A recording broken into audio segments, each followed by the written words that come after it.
The US government shutdown is about to enter its second week, still with no sign of a breakthrough. Republicans and Democrats are refusing to compromise over their budget impasse, and the situation is growing more tense, with a looming deadline for a bigger economic issue, the need to lift the US debt ceiling. To explain what that is and why it could rattle the global economy, I was joined earlier from Washington by Justin Wolfers, one of the best-known Australian economists in the world. He's currently a senior fellow at the Brookings Institution and a professor of public policy and economics at the University of Michigan. Professor Wolfers, firstly, the million-dollar question, or perhaps the multi-billion-dollar question: how much longer will this government shutdown keep going in the US?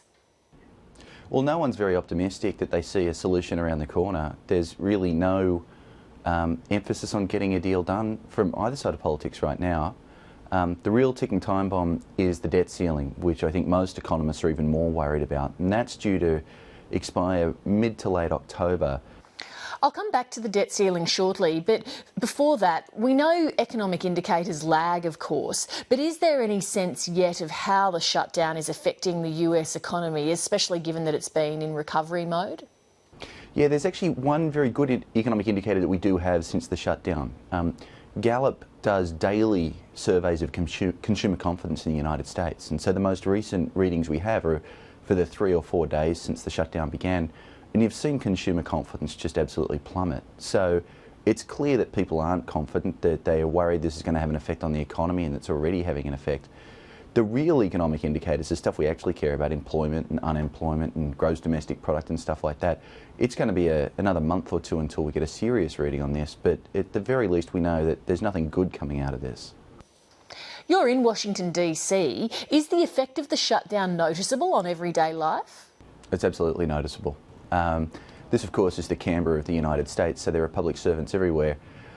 They now know they're going to get paid for being furloughed right now. So many of my friends in the public sector, honestly, are off to IKEA, and they're off to IKEA knowing that they'll get paid while they're there. But more than that, you see a real tension through the streets of Washington. I think you see people on both the left and the right with furrowed brows, shaking their heads, really quite unable to believe just how bad the situation is. And more than that, it really is a city that as a whole, I think, is really on edge. And you get things, not just the politics here, but, you know, there was shootings at the Naval Yard. There was some clown threw fireworks over the White House fence the other day. There was a woman who got shot trying to enter the White House and then later the Capitol. There was a man who self-immolated on the National Mall. It just has every feeling of a city right on the edge. You mentioned the debt ceiling earlier. Can you please briefly and simply explain for our audience what that is and why the 17th of October deadline is so significant? Yeah, so the debt ceiling, first of all, is ridiculous and redundant, but let me tell you what it is. Congress has decided how much they want to spend, and they've decided how much they want to tax. And if those two don't match exactly, then what you end up with is they have to borrow. But then they have a completely separate law that says you can't borrow more than this separate amount, called the debt ceiling. And so Congress is about to run up against its own limit. And so what this means is that the President's going to be unable to borrow in order to fulfil the very policies that Congress has passed. And so they put the President literally in an untenable situation. He either has to not spend the money they told him to spend, or not borrow the money because they've told him not to borrow. What would happen if the US defaulted on its debt? There's two channels you want to think about. The first is the financial channel, which is, even if the US defaulted for just a very short period of time, US national debt is the cornerstone of the financial system. It's regarded as the risk-free asset. And so, for instance, in many financial markets, it's used as a form of collateral. Well, if the US government's defaulted, it will no longer be good collateral. And that could set in chain a financial crisis. And this is the same dynamics we saw with the global financial crisis, where I'm not willing to lend to you because I don't know if you've got exposure to a particular form of bad debt.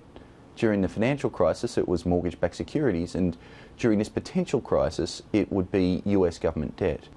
Now, there's a second channel. If you hit the debt ceiling, then you can't borrow any more money, which means you've got to bring the budget deficit down to zero immediately. It's currently 4% of GDP. So this would cause a huge fiscal contraction if the debt ceiling limit wasn't raised for a persistent period.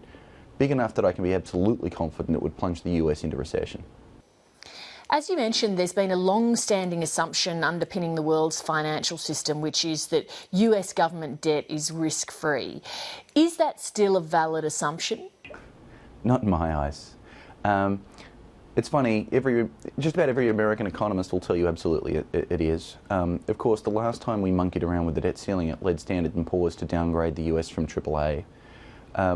And the fact that you see the US Congress willing to play these games, and one major political party, the Republicans, willing to threaten to default, and actually many of the fringe wing of that Republican Party claiming it wouldn't be so bad, it doesn't give you any confidence. I think, realistically what's happening is they're playing chicken.